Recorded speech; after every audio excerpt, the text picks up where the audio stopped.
tentang keutamaan orang yang mengejar saf terdepan.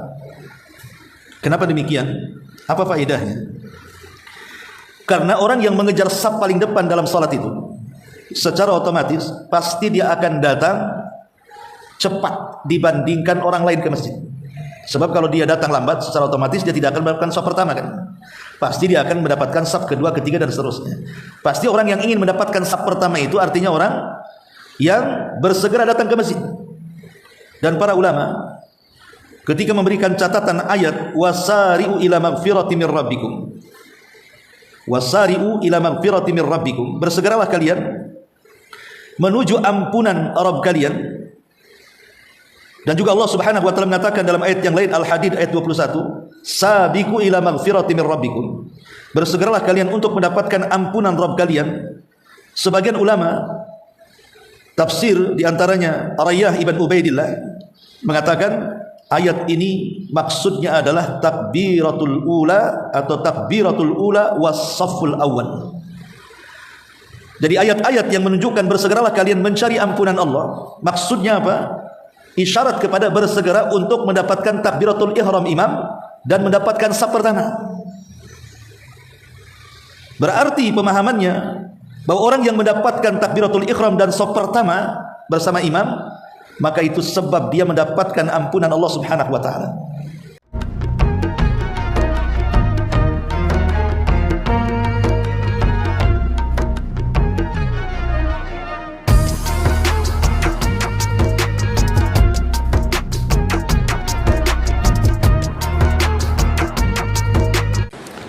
Baik, kita mulai. Bismillahirrahmanirrahim. Assalamualaikum warahmatullahi wabarakatuh. Alhamdulillah wassalatu wassalamu ala Rasulillah wa ala alihi wa sahbihi wa mawala wa la hawla wa la quwata illa billahi wa ba'd. Baik, kita lanjutkan kajian kita, masih membahas kitab Umdatul Ahkam, termasuk pada hadis ke-77 dan 78. Baik, kita baca hadisnya. An Anas bin Malik radhiyallahu anhu anna jaddatahu Mulaikata da'at Rasulullah sallallahu alaihi wasallam li ta'amin sana'athu lahu fa akala minhu thumma qala qumu fala usalli lakum. Qala Anas faqumtu ila hasirin lana qadis wadda min tuli ma lubis fanadhahtuhu bima'in faqama alaihi Rasulullah sallallahu alaihi wasallam wa safaftu ana wal yatim wara'ahu wal ajuzu min wara'ina fa shalla lana rak'ataini thumma ansaraf. Wa li Muslimin anna Rasulullah sallallahu alaihi wasallam shalla bihi wa bi ummihi aw khalatihi qala fa aqamani an yaminihi wa aqamal mar'ata khalfaha. Al-yatim huwa dhamiru jaddu Husain ibn Abdullah ibn Dumairah. Dari Anas ibn Malik radhiyallahu anhu, dan Anas adalah pembantu yang diperbantukan ibundanya untuk Nabi sallallahu alaihi wasallam. Karena kita tahu Ummu Sulaim salah seorang wanita yang awal-awal masuk Islam dari kalangan Ansar. Ketika banyak para wanita di zaman itu dengan kehadiran Nabi sallallahu alaihi wasallam dari Mekah hijrah ke Madinah, banyak mereka bersedekah dengan harta-harta mereka. Lah ibunda Anas bin Malik tidak punya harta untuk disedekahkan, tapi dia ingin bersedekah kepada Rasul. Lah kebetulan dia punya putra Anas bin Malik. Ketika itu usianya 10 tahun, maka ibundanya kemudian datang kepada Rasul jadikan Anas sebagai pembantu wahai Rasul. Itulah bentuk sedekah Ummu Sulaim kepada Islam, di mana putranya Anas diperbantukan untuk membantu Nabi. Dan di kecerdasan ibundanya Anas memerintahkan Anas ibn Malik untuk menjadi pembantu Nabi, karena dia tahu bahwa Anas akan hidup bersama Nabi dan akan banyak pengetahuan yang didapat dari Nabi. Makanya wajar kalau Anas sendiri satu di antara 7 sahabat yang banyak meriwayatkan hadis yang lebih dari 1000.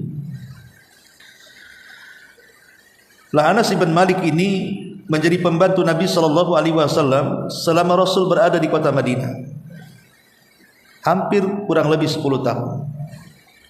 Sampai wafatnya Nabi sallallahu alaihi wasallam, Anas ini menjadi pembantu Nabi sallallahu alaihi wasallam dan diberkahi oleh doanya Nabi, di mana Nabi pernah mendoakan Anas agar dipanjangkan umurnya dan diperbanyak keturunannya.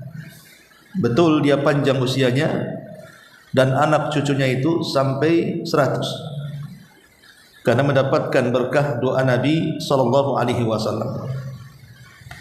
Lah Anas bin Malik radhiyallahu anhu dia mengatakan bahwa neneknya namanya Mulaika satu hari mengundang Nabi sallallahu alaihi wasallam untuk makan di rumahnya, untuk menjamu Nabi sallallahu alaihi wasallam, karena dia sudah masak masakan dan masakannya yang sudah menjadi makanan ingin dicicipi Nabi sallallahu alaihi wasallam. Makanya dia mengundang Rasul ke rumahnya. Lah karena Nabi sallallahu alaihi wasallam adalah manusia yang paling tawadhu, yang senantiasa rendah diri dan hati, tanpa melihat status, apakah yang mengundang itu orang kaya atau orang miskin, orang berada atau orang yang papa tidak memiliki apa-apa.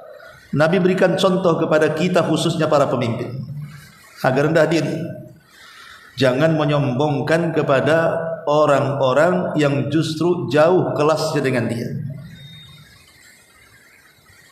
Apalagi kalau seandainya seorang pejabat yang memang diwakilkan masyarakat untuk mewakilkan aspirasi mereka di sebuah pemerintahan. Maka contohlah bagaimana kesederhanaan Rasul, tawadhu'nya Nabi sallallahu alaihi wasallam. Dia hadir ke undangan seorang wanita tua miskin, keluarga Anas bin Malik radhiyallahu anhu. Setelah Nabi SAW datang, maka Nabi pun kemudian menyantap hidangan itu tanpa merasa hidangan itu sesuatu yang rendah bagi dia. Karena ada sebagian kelakuan pejabat hari ini, terkadang kalau diundang oleh orang-orang yang justru mungkin di bawahnya, tak mau datang, datang pun sekedarnya dan tidak pernah memuaskan yang mengundangnya.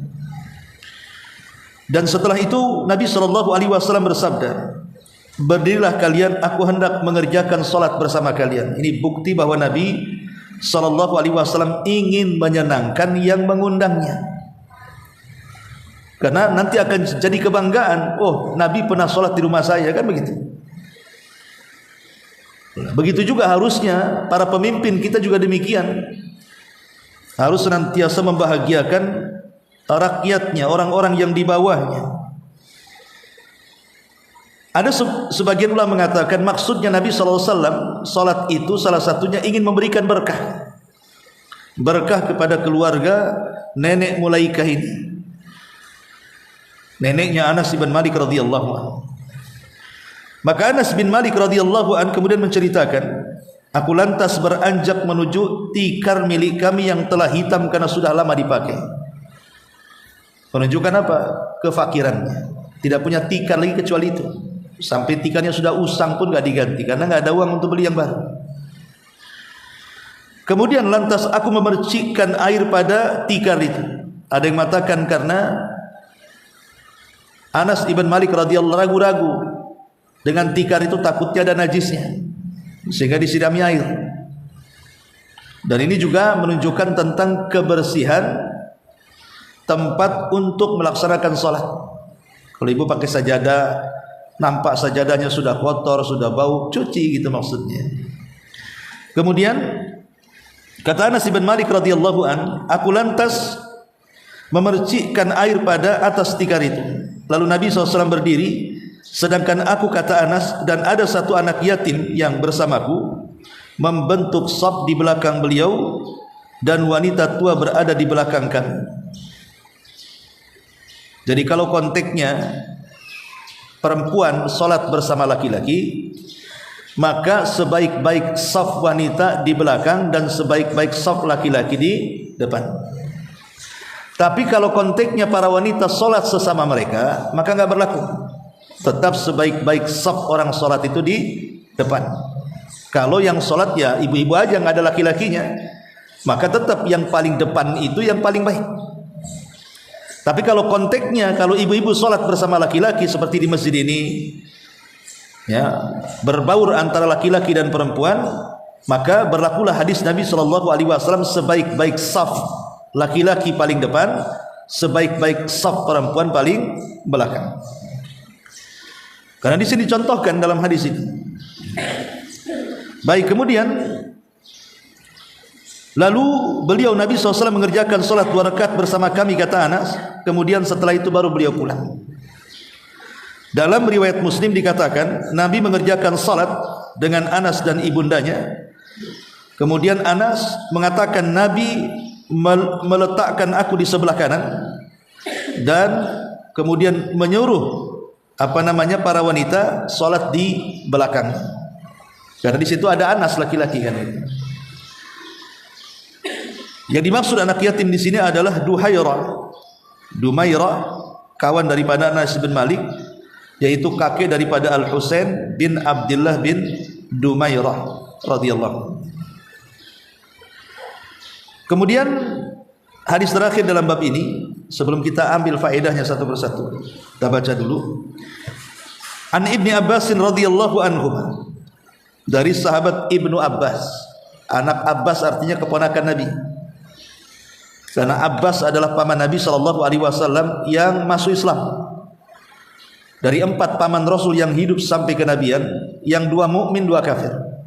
Yang mukmin Abbas dan Hamzah, yang kafir Abu Lahab dan Abu Talib. Tapi Abu Lahab memusuhi Nabi. Lah Hamzah punya anak namanya Abdullah, sehingga dikenal Abdullah putra Abbas. Abdullah ibn Abbas radhiyallahu anhuma, sama dengan Anas bin Malik, juga dari deretan sahabat yang banyak meriwayatkan hadis Nabi SAW, dan termasuk al-abadilah di zamannya. Termasuk al-abadilah di zamannya. Maksudnya Abdullah bin Abbas disebut abadilah itu orang yang diambil fatwanya di zamannya. Setelah Nabi SAW meninggal dunia, maka orang-orang pun bertanya kepada 4 Abdullah ibn Abbas, Abdullah ibn Umar, Abdullah ibn Zubair, dan Abdullah ibn Amr ibn As. Ini disebut abadilah namanya. Di mana ketika 4 orang ini hidup setelah wafatnya Rasul, maka semua manusia datang ke 4 orang ini untuk meminta fatwa. Nah, salah satunya Abdullah ibn Abbas, karena kecerdasannya berkat doa Nabi SAW, ya Allah cerdaskan anak ini dan ahlikan dalam Quran. Maka setelah dia dewasa, Abdullah ibn Abbas terkenal menjadi turjumanul Quran, pemimpin dari ahli tafsir Quran. Abdullah ibn Abbas radhiyallahu anhu ini berkata, "Bittu inda khalati Maimunah." Aku bermalam di rumah bibiku Maimunah. Faqama an-nabiy sallallahu alaihi wasallam yusalli. Maka Nabi sallallahu alaihi wasallam bangun dan mengerjakan salat malam. Jadi faqama an-nabiy sallallahu alaihi wasallam yusalli minal lail faqumtu an yasarihi. Maka aku pun kemudian berdiri di samping kiri Nabi.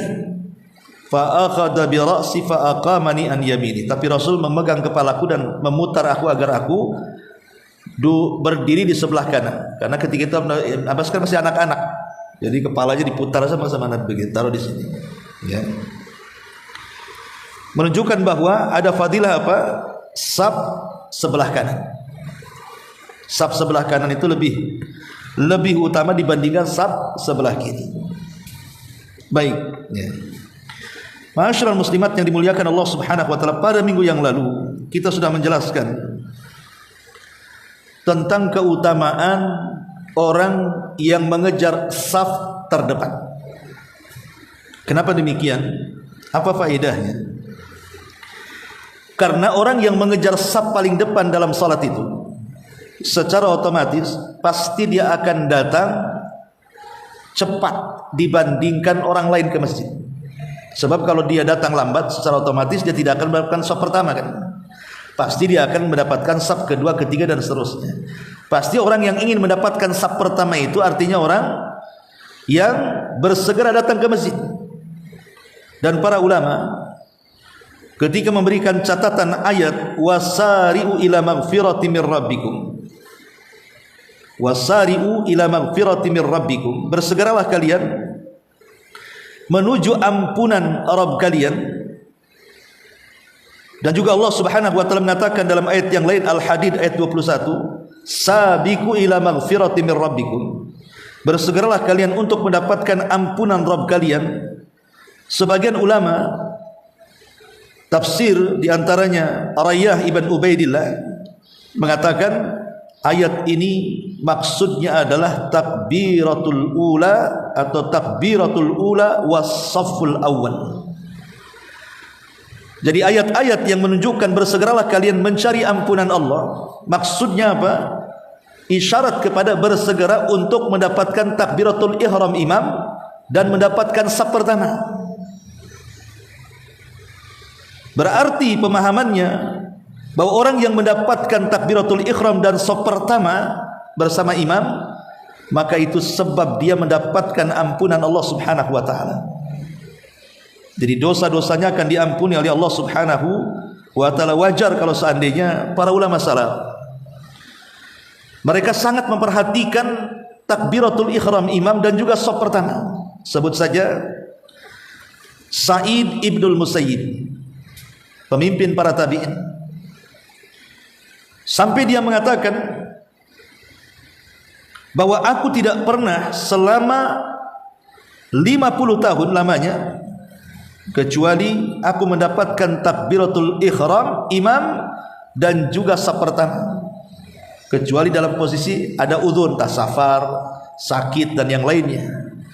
Tapi selama tidak ada uzur, maka dia selama 50 tahun, dalam riwayat 40 tahun, senantiasa mendapatkan saf pertama dan takbiratul ihram. Itu Sa'id ibnul Musayyib. Bahkan Waqi' ibnul Jarrah rahimahullahu ta'ala ketika menceritakan tentang biografi seorang ulama namanya A'mash rahimahullahu ta'ala, apa kata Waqi' ibnul Jarrah? Waqi' ini gurunya Imam Syafi'i. Dia menceritakan tentang sosok ulama namanya A'mash. Kata beliau, kanal A'mashu qariban min sab'in yatakallamu lam tafuthu takbiratul ula. Adalah A'mash walaupun usianya sudah mendekati 70 tahun, artinya sudah tua ya. Dia tidak pernah luput dari mendapatkan takbir yang pertama, maksudnya takbiratul ihram. Dan itu bagaimana semangatnya para ulama salaf. Bahkan disebutkan juga tentang kisah Qadi Baghdad namanya Ibnu Samma'ah. Dia seorang qadi di Baghdad di zamannya. Dia mengatakan makastu arba'ina sanatan lam tafutni takbiratul ula illa yauma mata ummi. Kata dia, selama 40 tahun aku tidak pernah luput daripada takbiratul ihram kecuali saat ibuku meninggal. Bayangkan, takbiratul ihram selama 40 tahun, kata Ibnu Samma'ah, aku tidak pernah meninggalkan kecuali di hari ibuku meninggal, karena aku sibuk mengurus jenazahnya. Nah, ini menunjukkan kesungguhan para ulama salaf untuk mendapatkan saf pertama. Karena bagaimanapun Nabi SAW sampai mengatakan dalam sebuah hadis yang ma'ruf, kalau seandainya manusia itu tahu pahala yang ada di saf pertama itu, apa kata Nabi SAW? Pasti mereka akan siap mengundi berapapun undian itu dipasang. Jadi kalau tahu pahala besarnya orang yang berdiri di saf pertama dan mendapatkan takbiratul ihram itu, takbiratul ihramnya imam, maka pasti dia siap mengundi untuk mendapatkan posisi itu, berapapun undiannya. Tapi di zaman sekarang tidak perlu undian lah, semua kosong kok, apa yang diundi-undi. Dan orang sekarang kalau ada undian pasti mau kan gitu ya. Kamu kan sudah sop pertama nih, saya baru datang Mas Bu, sini saya bayar 1 juta, aku di situ kau di belakang. Pasti mau orang sekarang. Jangankan 1 juta, 100.000 aja mau. Jangan-jangan 10.000 mau pula kan gitu ya. Karena orang sekarang tidak mikir pahala. Orang dulu kan mikirnya pahala, sampai rela mengeluarkan uang itu untuk mendapatkan pahala gitu maksudnya. Makanya kalaupun harus diundi, mereka siap mengundi asal mendapatkan saf pertama. Begitulah hebatnya para ulama salaf. Tentu sekali lagi, karena di saf pertama ini ada sesuatu yang tidak ada di saf kedua, ketiga, keempat dan seterusnya. Bahkan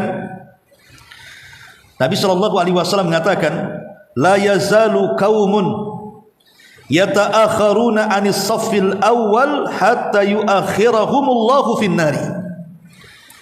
Akan senantiasa sebuah kaum yang mereka suka mengakhir-akhirkan mendapatkan saf pertama. Kayaknya nggak peduli mau saf pertama, kedua, ketiga, nggak peduli lah, penting ke masjid, ya kan? Kecuali kata Nabi SAW, itu sama saja mereka mempercepat untuk dimasukkan ke neraka. Berarti orang yang mafhumnya, orang yang mempedulikan saf pertama berarti akan dijauhkan dari api neraka. Itu maksudnya. Ma'asyiral muslimat yang dimuliakan Allah Subhanahu wa taala. Makanya kalau kita lihat keutamaan ini dilihat dari beberapa ucapan ulama salaf.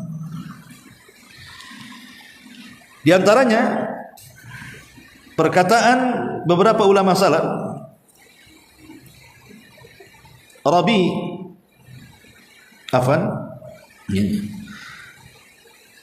ada beberapa kata-kata mereka di orang yang mendapatkan saf pertama itu, maksudnya mendapatkan saf pertama secara otomatis dia mendapatkan takbiratul ihram ya. Lihat pahalanya. Dikatakan oleh Al-Hafidh Ibnu Hajar Al-Asqalani dalam kitab Fathul Bari, berkata ulama tentang al-had ala safil awal, orang yang bersegera mendapatkan saf pertama, al-musara'atu ila khalasid dhimmah was-sabqu lidukhulil masjid wal qurbu minal imam wastima'u qira'atihi wa ta'allum minhu wal fathu alaihi wat tablighu anhu wassalamatu min ikhtirakil marrati baina yadayhi wassalamatul bal min ru'yati man yakunu qaddamahu wassalamatu mawdi'i sujudihi min adiyalil musallin. Lihat bagaimana indahnya faedah pahala orang-orang yang berada di saf pertama. Kata Al-Hafidh Ibnu Hajar rahimahullah ta'ala, pertama, orang yang mendapatkan saf pertama itu hakikatnya dia menyegerakan diri untuk meletakkan tanggungan. Karena tidak mungkin orang yang berada di saf pertama itu dia akan masbuk, kehilangan serakaat, 2 rakaat itu mustahil. Pasti dia akan sempurna salatnya. Dan kesempurnaan pahala juga ditentukan karena kesempurnaan salat. Kemudian yang kedua, masuk masjid paling awal. Dan masuk masjid paling awal ada di beberapa waktu itu luar biasa pahalanya, seperti di hari Jumat umpamanya. Orang yang mendapatkan saf pertama di hari Jumat bagi laki-laki itu sama dengan menyembelih seekor unta kemudian disedekahkan. Ya. Kemudian yang ketiga, orang yang berada di saf pertama secara otomatis kata Ibnu Hajar pasti dia sangat dekat dengan imam. Dan ketika dekat dengan imam, maka dia tidak mungkin salah ketika melakukan gerakan ataupun bacaan, karena di depannya langsung imam. Beda dengan yang belakang. Terkadang salah, apalagi pakai tabir. Imam sedang sujud sahwi, ibu pula ruku. Kan itu ya. Karena salah ya kan. Padahal dia sedang sujud sahwi sebenarnya, karena sama-sama mengucapkan takbir. Kemudian juga mampu mendengarkan bacaan Quran dengan jelas. Selain mendapatkan pahala dia mendengar, maka dengan betul-betul mendengarkan bacaan imam dengan jelas, kalau ada kesalahan dia bisa menegurnya.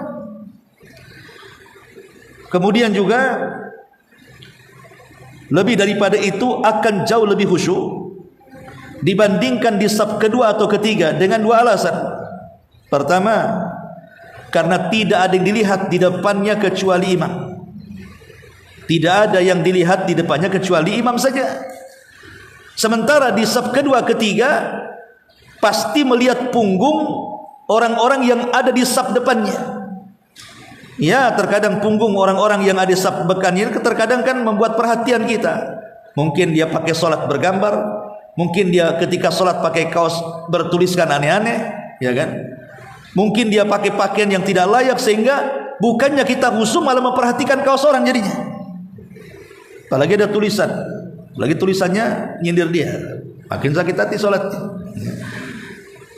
Kemudian juga yang kedua, kenapa di saf pertama itu lebih khusyuk? Yang kedua alasannya, selain daripada di depannya itu dia tidak terganggu kecuali pandangannya kepada imam. Yang kedua, saat dia sujud, saat dia sujud, dia tidak sedang sujud, maaf gitu ya, menghadap bokong orang. Ya kan, kalau di saf kedua kan otomatis kan bahasanya kan kita menghadap bokong orang kan gitu ya. Tapi kalau kita di depan kan kita hanya imam saja, itu pun di tengah satu orang. Tapi kalau yang saf-saf ke sana kan tidak lihat. Dan ini kan bisa juga menghilangkan kehusyuan. Lah, itulah kenapa kemudian orang-orang yang mendapatkan saf pertama ini memang luar biasa keistimewaan dan keutamaan. Bahkan sebagian para ulama yang lain, ya, kenapa kemudian saf pertama itu mendapatkan kebaikan di antara saf kedua, ketiga dan seterusnya? Pertama, karena dia yang paling tahu kondisi imam. Kalau di belakang kan tidak tahu kondisi imam apa. Dia yang paling paham kondisi imam. Dan ketika dia tahu kondisi imam, sehingga dialah yang paling pertama kali mengikuti imam, baik dalam bacaan atau gerakan. Ma'asyiral muslimat yang dimuliakan Allah Azza wa Jalla. Yang kedua, bagaimana pula kemudian dengan kaum wanita? Kenapa kemudian ketika sholat bersama laki-laki dia justru bukan saf pertama tapi saf yang paling belakang kan? Ada yang mengatakan, kenapa yang laki-laki harus dekat imam, perempuan jauh dari imam supaya terhindar dari fitnah. Karena hati laki-laki lebih kuat menghadapi syubhat dibandingkan perempuan, dan juga menghadapi was-was syaitan laki-laki bisa lebih mencegah dibandingkan perempuan, kecuali kalau perempuan itu sholat sesama mereka. Baik, itu diantara muqaddimah tentang keutamaan saf. Sebenarnya sudah kita bahas minggu kemarin, tapi tidak apa-apa kita merojaah. Baik, kita masuk pada keterangan hadisnya. Ma'asyiral muslimat yang dimuliakan Allah Subhanahu wa taala. Hadis ini, hadis ke-77 dari Anas bin Malik radhiyallahu anhu, memiliki beberapa faedah yang bisa kita ambil sebagai faedah. Yang pertama, faedahnya tentang ijabatud da'wati illam takun walimatu ursyin. Wajib mendatangi undangan makan walaupun sifatnya bukan walimah.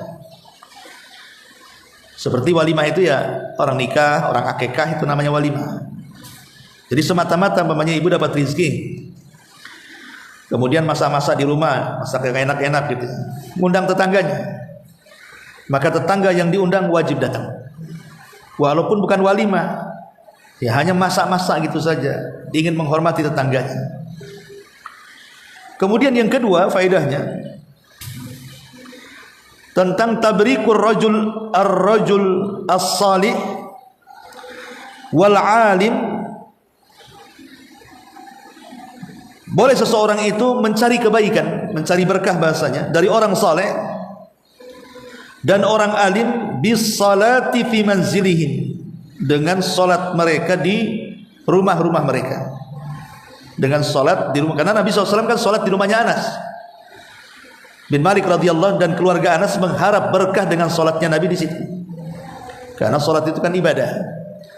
Karena kesalahan orang kadang-kadang mencari berkah dari orang saleh atau orang yang dianggap saleh atau dianggap alim, terkadang dengan cara yang aneh-aneh, seperti sampai sujud mencium kakinya, atau bersalaman dengan tangan sampai membentuk ruku, sampai nunduk kayak orang ruku gitu ya. Atau terkadang mengambil sisa-sisa makannya, sisa-sisa minumnya, dan dikatakan itu sangat berkah dan begitu seterusnya. Kalau berkah sisa dari makanan, ya memang makanan itu harus habis karena kita tidak tahu di mana berkahnya kan. Tapi kalau keyakinannya kalau habis dimakan kiai, tuan guru ini berkah banyak, hanya berebut, itu tidak ada. Kalaupun ada, hanya ada pada diri Nabi. Kalau Nabi ya bekas-bekas Nabi berkah, tapi tidak dijelaskan bekas para sahabat berkah. Itu sahabat loh ya, apalagi orang-orang yang dibawa para sahabat seperti kita. Maka mencari berkah itu bukan seperti itu, tapi dengan ibadahnya seorang alim di rumah kita, entah dia baca Quran, sholat, zikir, dan begitu seterusnya. Kemudian yang ketiga, tentang bolehnya sholat sunnah berjamaah di rumah. Karena di sini Rasul sholat sunnah berjamaah bersama Anas anak yatim dan nenek Mulaikah di sini. Dan kita tahu bahwa bicara tentang sholat sunnah yang bersifat jamaah, ada sholat sunnah itu yang memang dianjurkan berjamaah, seperti sholat id jamaah, sholat kusuf jamaah kan itu ya, ataupun sholat-sholat yang lainnya yang bersifat jamaah tapi sunnah. Tapi ada juga yang boleh jamaah, boleh tidak. Seperti namanya sholat malam. Sholat malam boleh sendiri, boleh berjamaah kan begitu. Artinya bukan sholat wajib saja yang boleh berjamaah, sholat sunnah pun terkadang dalam beberapa sholat sunnah boleh dilakukan secara jamaah. Ini yang ketiga. Yang keempat,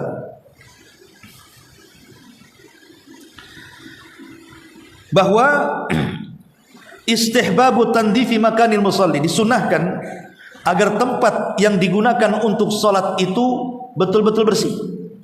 Karena Anas bin Malik berusaha membersihkan tempat sholat Nabi dengan cara memercikan air di situ. Maka ibu sekali lagi, kalau di rumah itu adalah tempat khusus, sekalipun umpamanya kos-kosan, sekalipun kos-kosan yang hanya satu kamar gitu ya, maka kalau bisa di satu kamar di kos-kosan itu ada tempat khusus yang tidak diganggu kecuali untuk sholat, walaupun masih sempit. Tapi kalau sholat di situ saja, dia menjadikan mihrab dan selalu bersih. Jangan pindah, kadang dekat dapur, kadang ini. Ya, kalau bisa ada satu tempat, jadikan mihrab kita untuk sholat di situ. Kemudian juga wasihatu sholatis sabi al mumayyiz, sahnya sholat anak kecil dan juga wudunya anak kecil selama anak kecil itu mumayyiz. Mumayyiz itu artinya sudah berakal walaupun belum balik. Usia 10, 9, 11 itu kan sudah bisa lah membedakan. Tapi kalau usia-usia masih kecil kan, masih balita kan tidak bisa bedain. Kemudian juga diantara faedah hadis ini bahwa diakhirkannya saf perempuan dan diawalkannya saf laki-laki. Dan ini sudah saya jelaskan karena konteksnya sedang berjamaah dengan laki-laki, maka perempuan di belakang. Tapi kalau konteksnya masing-masing wanita, tidak ada laki-laki yang sholat di situ, maka berlakulah hadis sebaik-baik saf adalah paling depan. Termasuk juga di antara faedah hadis ini bolehnya sholat di atas tikar. Mungkin kalau sekarang itu di atas sajadah lah, karena Rasul sholat di atas tikar kan, maka boleh kita sholat di atas sajadah. Tapi sebaiknya, sering saya ingatkan, cari sajadah yang polos, yang tidak mengganggu kalau bisa itu. Kalaupun ada gambar itu tidak mengganggu sholat kita. Karena bagaimanapun banyak orang-orang yang terganggu dengan sajadah karena berukir, bergambar macam-macam. Kemudian juga di antara faedah hadis ini di mana Allah Subhanahu wa taala telah memuliakan nabinya, di mana Allah Subhanahu wa taala telah memuliakan nabinya dan memberikan contoh nabinya dengan memuliakan orang-orang yang dianggap manusia tidak mulia, seperti orang fakir, orang miskin gitu ya. Jadi Nabi SAW mencontohkan, dan tentu itu juga karena Allah Subhanahu wa taala yang merintahkannya. Dan di sini boleh juga kita meminta doa orang-orang baik, karena Nabi SAW juga dimintai doanya oleh para sahabat. Maka boleh kita meminta doa orang-orang baik, orang soleh, minta doa mereka, bertawasul dengan doa mereka boleh. Walaupun sekali lagi doa itu masih jauh lebih baik yang dipanjatkan diri sendiri. Kalau kita berdoa diri sendiri, walaupun tidak pakai bahasa Arab, jauh lebih baik. Karena kita kan memang meminta sesuatu yang kita hajatkan, bukan minta doa orang lain untuk mendoakan. Walaupun secara hukum boleh, tapi tidak sunnah. Boleh, tapi tidak disunahkan. Ada sebagian mengatakan seperti itu. Kemudian juga diantara faedah hadis ini, bahwa seseorang yang sholat di belakang imam, kalau dua orang maka dia berada di belakang imam. Tapi kalau satu orang makmumnya laki-laki, maka berada di sebelah kanan imam. Jadi kalau sholatnya berdua saja, ibu sholat berdua nih, ya, maka imam dengan makmum sejajar, makmum diletakkan sebelah kanan. Tapi kalau makmumnya dua, maka makmum harus di belakang. Seperti di sini Anas bin Malik dan anak yatim ke belakang, baru setelahnya kakeknya atau neneknya mulai ikut. Nah, ini diantara juga faedah-faedah daripada hadis yang ke-77. Adapun hadis yang ke-78, diantara faedah hadis yang ke-78, pertama, ya, bolehnya seseorang itu bermalam di tempat kerabat yang ada hubungan mahram dengan kita, selama di situ seseorang itu ada suaminya. Yang kedua, bolehnya sholat berjamaah pada sholat sunnah. Kemudian yang ketiga, berdirinya makmum di sebelah imam, padahal di sebelah kiri tidak ada orang. Berdirinya imam di sebelah kiri, sementara makmum di sebelah kanan. Karena Rasul memutar Ibnu Abbas dari sebelah kiri diarahkan ke sebelah kanan. Adapun makmum yang sendirian, maka dia sejajar dengan imam. Karena di sini kan Rasul sholat cuma berdua sama Ibnu Abbas. Rasul tidak merintahkan Ibnu Abbas suruh ke belakang, tetapi Rasul merintahkan suruh sejajar dengan dia. Kemudian juga ijtihadnya Ibnu Abbas. Bagaimana ijtihadnya Ibnu Abbas radhiyallahu anhu untuk mendapatkan, atau kesungguhannya Ibnu Abbas, ijtihad itu kesungguhan untuk mendapatkan ilmu di hadapan Nabi sallallahu alaihi wasallam dengan memberanikan diri salat di samping Nabi padahal dia masih anak-anak. Kemudian juga tidak disyaratkan sahnya imam untuk meniatkan imam sebelum masuk dalam salat bahwa dia adalah seorang imam. Jadi boleh niat dadakan. Tadinya makmum, tiba-tiba ada orang yang salat di belakang, kemudian dirubah niatnya menjadi imam.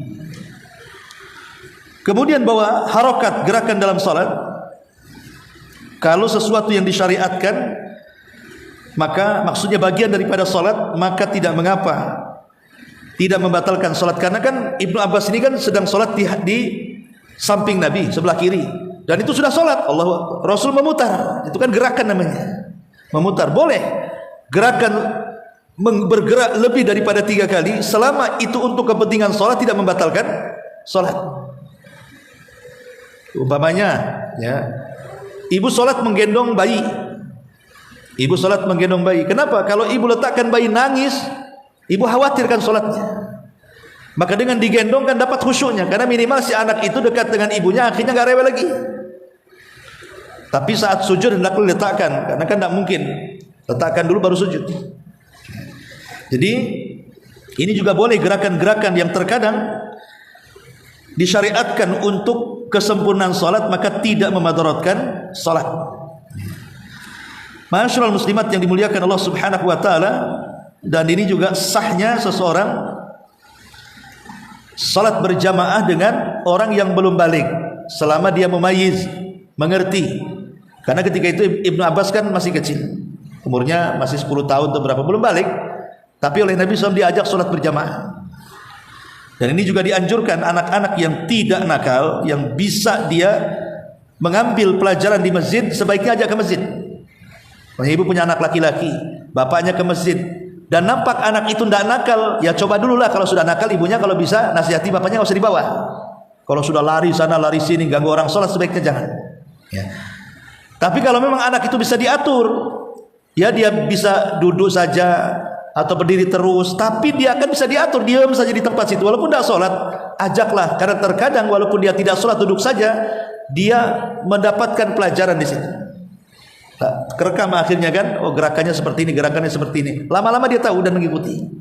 Tapi kalau nakal, mengganggu orang sholat, sebaiknya jangan, kata Syekhul Islam Ibnu Taimiyah, sebaiknya jangan dibawa ke masjid, karena akan mengganggu khusyuan, nanti dosanya kembali ke orang tuanya. Makanya harus peka orang tua yang banyak anak itu, jangan sampai mengganggu orang yang sholat. Ini diantara faedah dari dua hadis tentang masalah sholat ini. Baik, sampai di sini. Sebelum saya tutup, silakan kalau ada yang bertanya.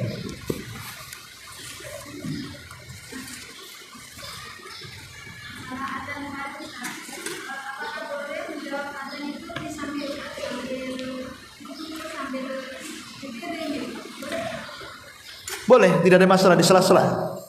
Di sela-sela, karena seseorang umpamanya sambil nyuci nggak masalah, atau kalaupun seandainya sambil berwudu dan dia tidak sempat ketika wudu menjawab azan, maka selesai wudu jawab. Umpamanya berapa kalimat yang muazin sudah ucapkan, ya kita ikuti dari awal. Walaupun sebaiknya setiap kalimat kita ikuti. Muazin mengatakan Allahu Akbar, kita katakan Allahu Akbar, Allahu Akbar. Muazin mengatakan asyhadu an la ilaha, kita katakan asyhadu an la ilaha illallah. Ya. Tapi kalau seandainya kelewat, ya ulangi aja dari awal. Karena hadisnya kan mengatakan idza adzanal muadzin, apabila muadzin itu mengumandangkan azan, falyakul misla ma yaqul muadzin, katakan seperti yang dikatakan muadzin. Tidak mesti kalimat per kalimat, boleh jadi mungkin kita wudu tadi lupa gitu ya, habis wudu, selesai wudu baru kita jawab, boleh juga. Atau yang paling baik kalimat per kalimat. Wallahu a'lam.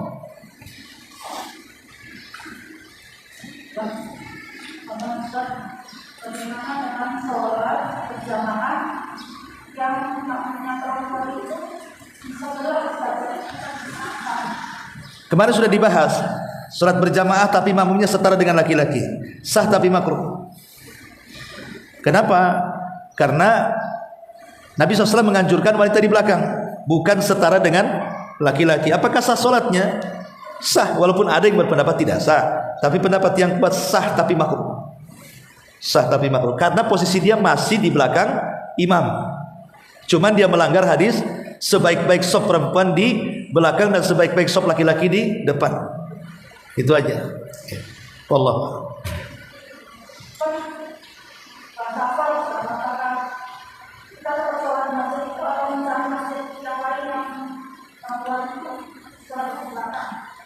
Kalau ibu mendapatkan masjid seperti itu, ya kan, ini laki-laki ini perempuan, nggak apa-apa sholat di situ, tapi ibu di belakang.